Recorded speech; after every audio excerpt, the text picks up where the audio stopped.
How Kalapi, Hey Macha, Mark St. Pierre. Hello friends, I'm your host Mark St. Pierre and welcome to Native Nation Building. Contemporary Native nations face many challenges, including building effective governments, developing strong economies that fit their culture and circumstances, solving difficult social problems, and balancing cultural integrity and change. Native Nation Building explores these often complex challenges and the ways Native nations are working to overcome them as they seek to make community and economic development a reality. Don't miss Native Nation Building next.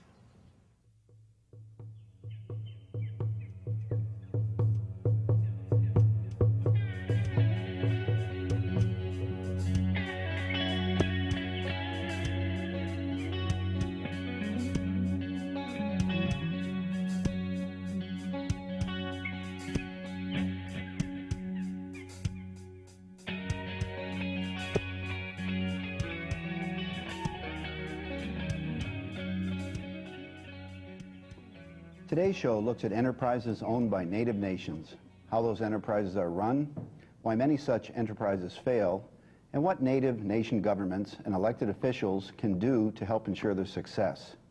With me today to discuss why some Native nation enterprises succeed and others fail are Lance Morgan and Kenneth Grant.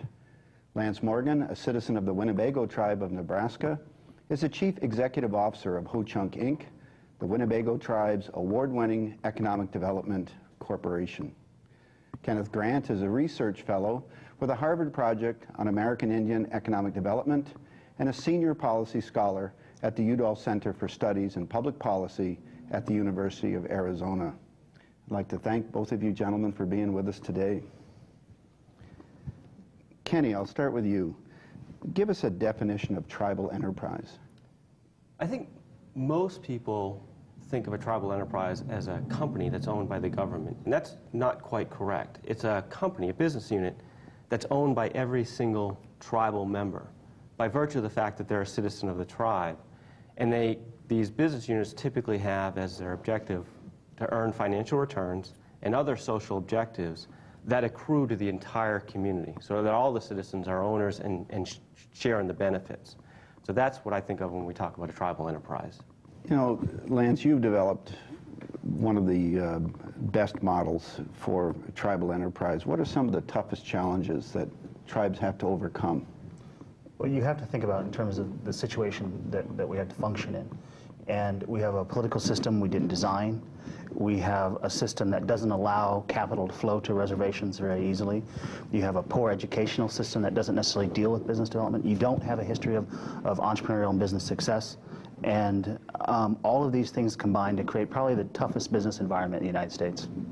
Is one of the problems that you encounter, and this is for either one of you, separating business from tribal politics?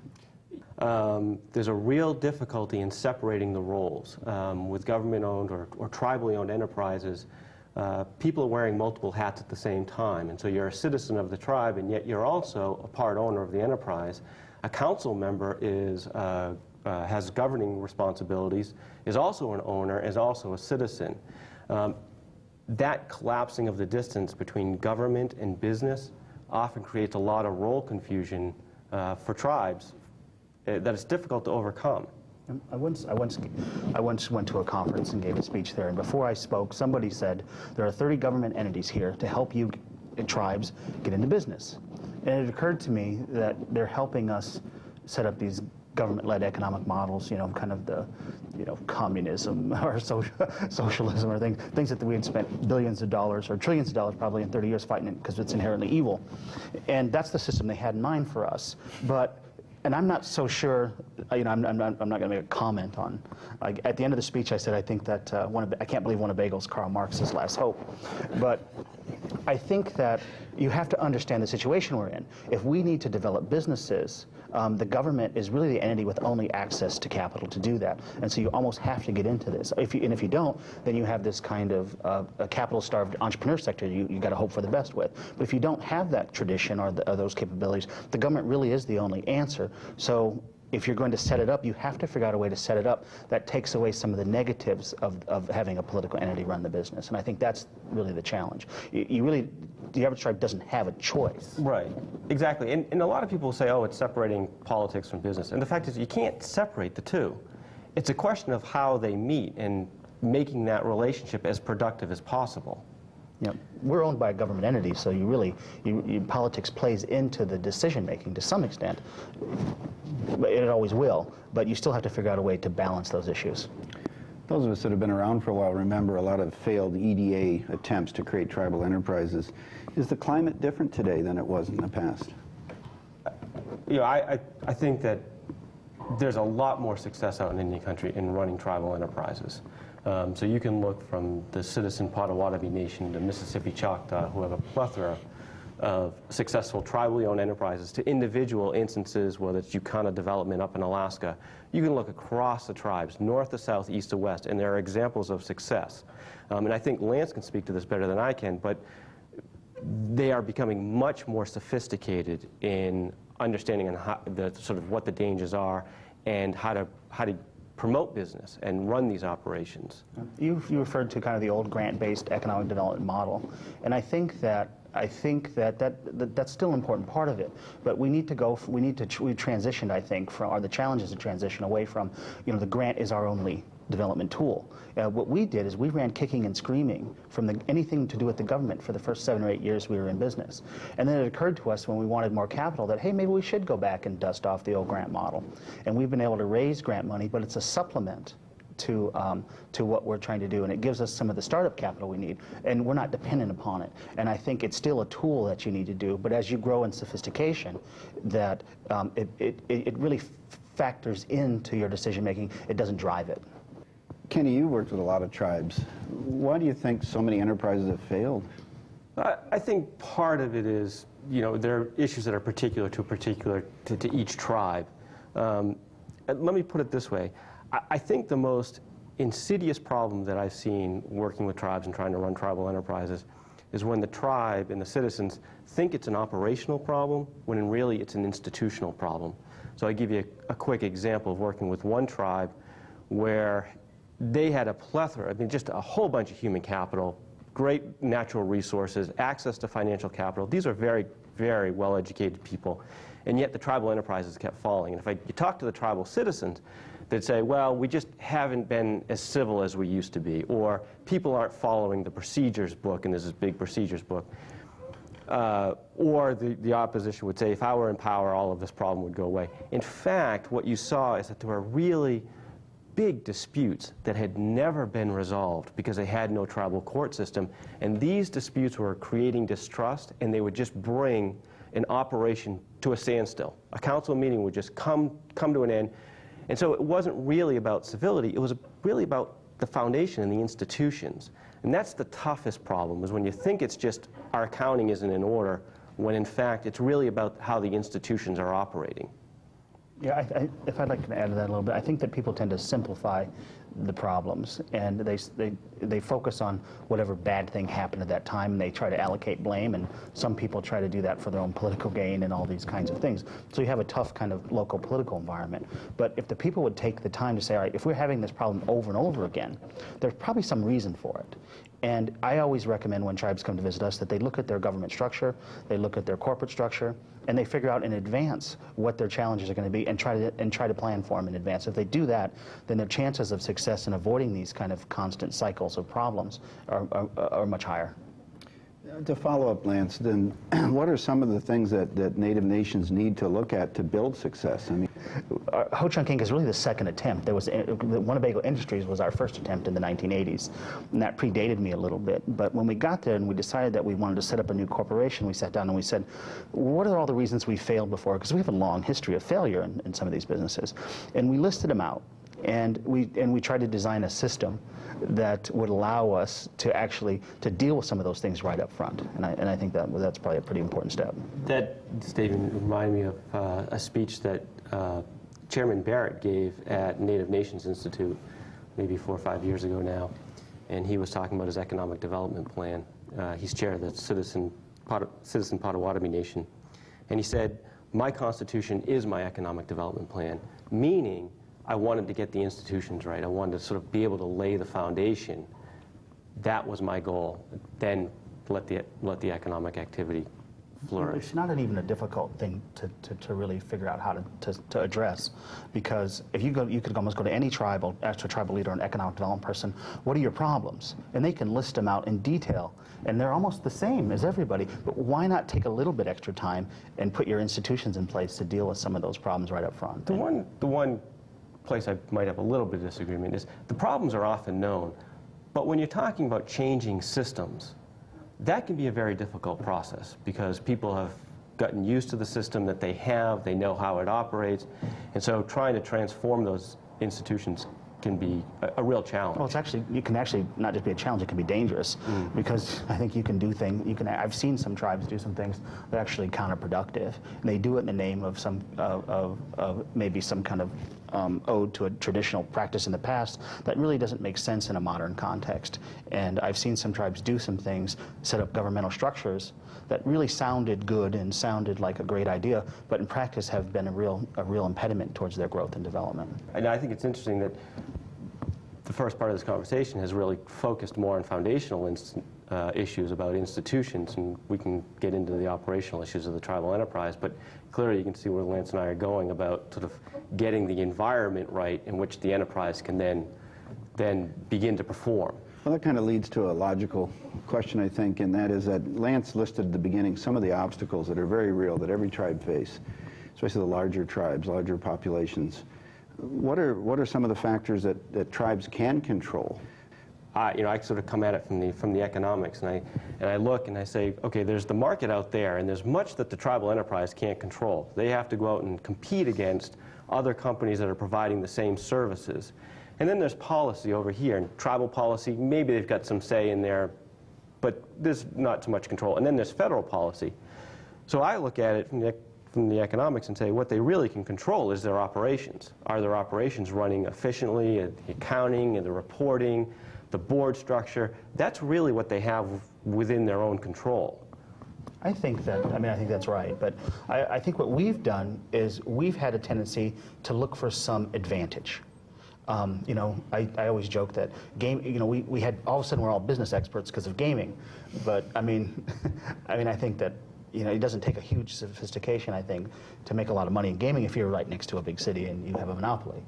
But what we've had to do is find niches where we have not a huge advantage as gaming, but some advantage over our competition. And there's huge advantages. Being a tribe, you have your own governmental jurisdiction, you can make your own rules, you can get preferential treatment on some contracts, maybe you can get some startup capital from various places.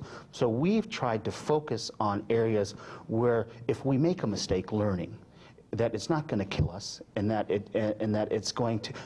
if we get our act together, we should be able to long-term have a viable entity because we have some inherent niche or some inherent kind of advantage in that market. Mark, can I just follow up? That's a great point, and that's a lesson that's seen over and over and over again, is exploiting these small niches where there's a comparative advantage for the tribe, and then growing that. You can see it in Yukon Development Corporation, which is an environmental remediation group up in Galena, Alaska. Very focused on a few issues. They basically have their teams all over Alaska now. The Cherokee Tribal Sanitation Program, run by the Eastern Band, servicing first their own community, then got so good at it, went out and signed contracts with neighboring jurisdictions so that they provide waste facilities for a transfer station for their neighboring communities, and they sort of grow off of this seemingly little niche, but they learn the game and then grow. I don't think it's a coincidence that tribes everywhere are involved in gaming, are involved in gasoline or tobacco type issues. Those are kind of the stereotype economic development issues. And what those really are, if you think about them, they're not inherent Indian business issues. What they really are businesses that you can get into and take advantage of having a jurisdiction or a different tax base, or making a decision on gaming, for example, that another place doesn't. And so I think the challenge is, all right, recognize that these are jurisdictional advantages and we're going to develop our businesses. The challenge for us has been, all right, these businesses are controversial. They create clashes with the state. They create competitive threats that people don't like. And our challenge has been to figure out, all right, how do we take the money we've made and move to the second stage? How do we take that money and get into home manufacturing, get into construction, get into government contracting, those kind of things. Things that take full advantage of being a tribe, but aren't nearly as controversial and aren't as stereotyped a business. And I think then that's been the challenge for us. This is for Lance, but Kenny, if you want to jump in as well. You know, a lot of folks, tribal people, are very concerned about the job issue and the whole issue of jobs versus profits and the social impact of tribal enterprises. And I'd like you to talk about that for a minute. I think when we started our company, we created two missions. We have two primary goals, and one is to create economic self-sufficiency, and the other one is to create job opportunities. And I think that we've had before we started, we had a long history of kind of having businesses there, and we kept them open even if they weren't necessarily profitable because of the jobs issue. And I always kind of thought that was a kind of a bit of a cop-out for poor management or poor decision-making or poor governmental structure. I think that if you don't have the profits, you're not really going to have the jobs for a long-term sustainable period of time. And so I think you really need to focus on developing a successful business. If you do that, the jobs will follow. If we would have, like, for example, made the decision early on to keep a business that was failing open, that capital we would have had to supplement that business over a period of years, and would have prevented us from making other decisions further on that would have been very helpful for us. And so by focusing on the real economic development issues, we now have more jobs than working age people in our community. So I think if you focus on success, everything else will follow. Kenny, would you want to respond? Yeah, I'd agree. I think in some sense, it's a false dichotomy, but I think Lance is absolutely right that you have to, if the goal is sustainable, ongoing economic activity, that tribal enterprise is going to be here for today, tomorrow, 5 years, then the focus has to be on profits. And then the industry that you go into, the service you provide or the product that you make, will then dictate the number of jobs that are allowed. Because you can't force 20 jobs into a position where the market really only allows one job. But if you want that job to sustain itself, then it has to be the focus on profits. I mean, I think the key decision is, up front, is does your tribe need the jobs? Some tribes necessarily don't. If you do need the jobs, then you have to go into businesses that are labor intensive and then try to be successful there. I mean, so the real decision is up front.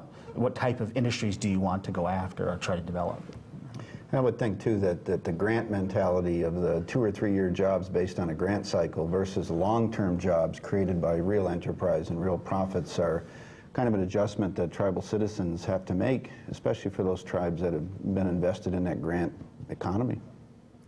I would agree. I think a lot of times what you're doing is trying to fit a square peg into a round hole. I mean, those grants are coming from Washington, so you know the old EDA hotels.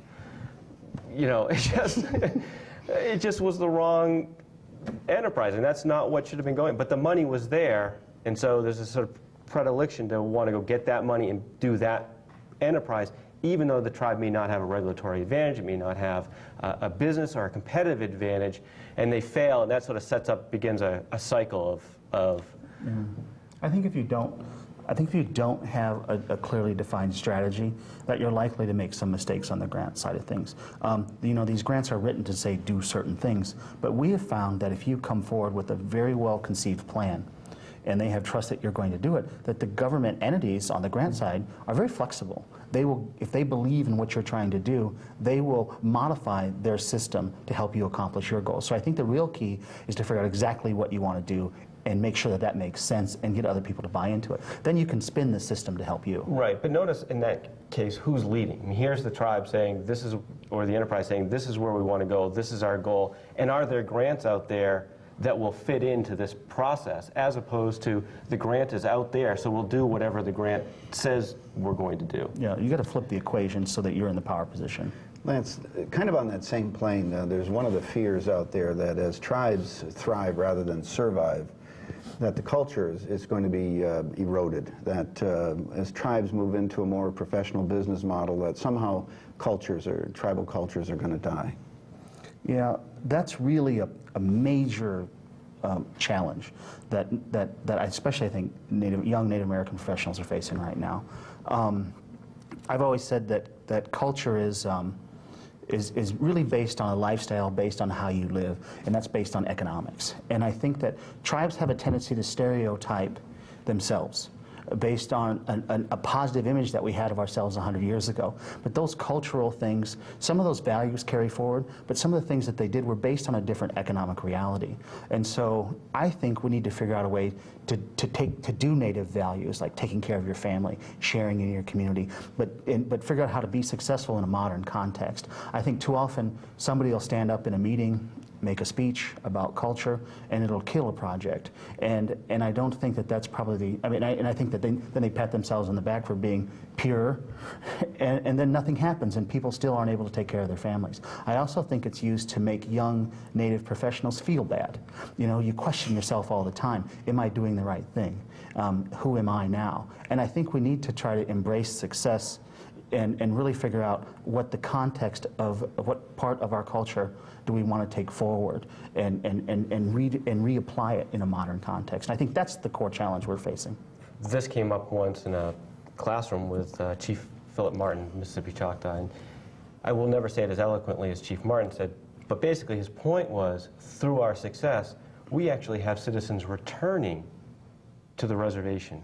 And so the people are coming back, and now they have the language programs and all the sort of benefits that are accruing from being financially successful through their tribal enterprises.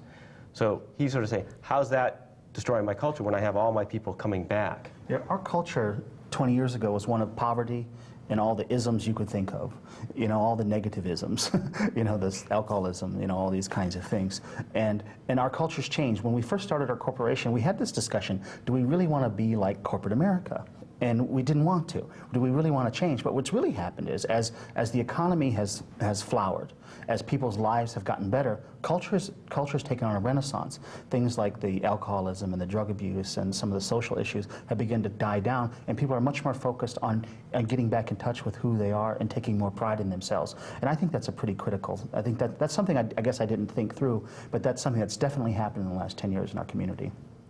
I'm going to change direction a little bit here now, and you know, I think we're talking about exciting things. We're talking about thriving. But in order to get that to happen, you need to create some separation between tribal politics or tribal governmental structures and business enterprises.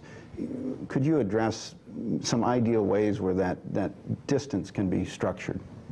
I think, also start from the global view, I don't think that there's one way. I don't think that there's a silver bullet here. I think it's particular to the situation.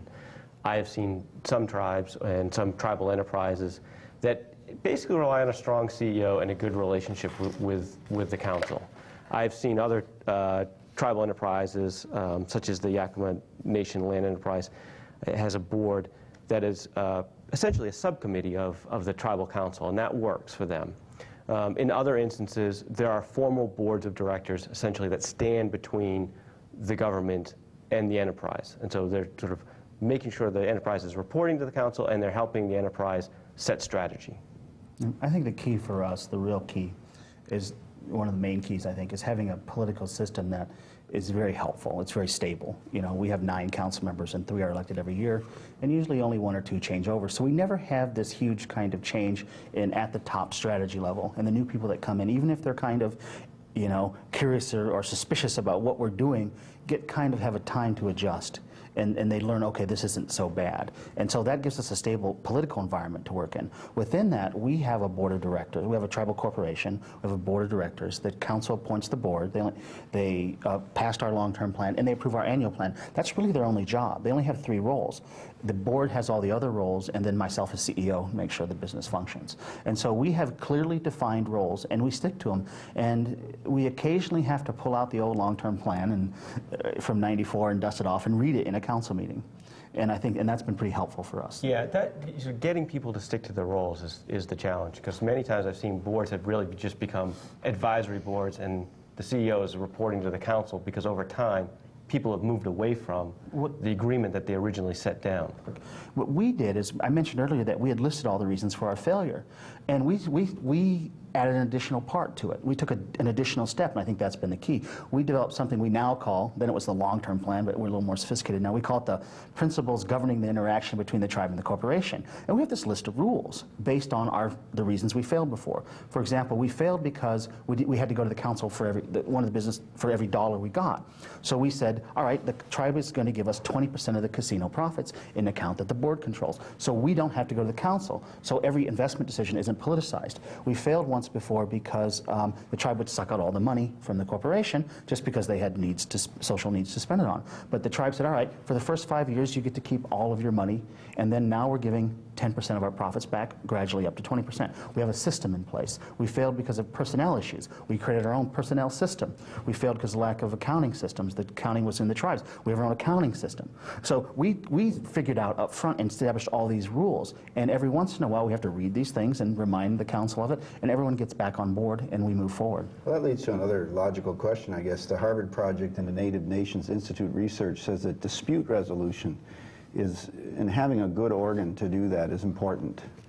Well, it gets back to the politicization that we were talking about earlier and creating the unstable environment. And what the dispute resolution does is it helps hold that in check. People have a place to go to resolve the disputes, and if the mechanism is seen as fair, it helps hold the politics of spoils in check.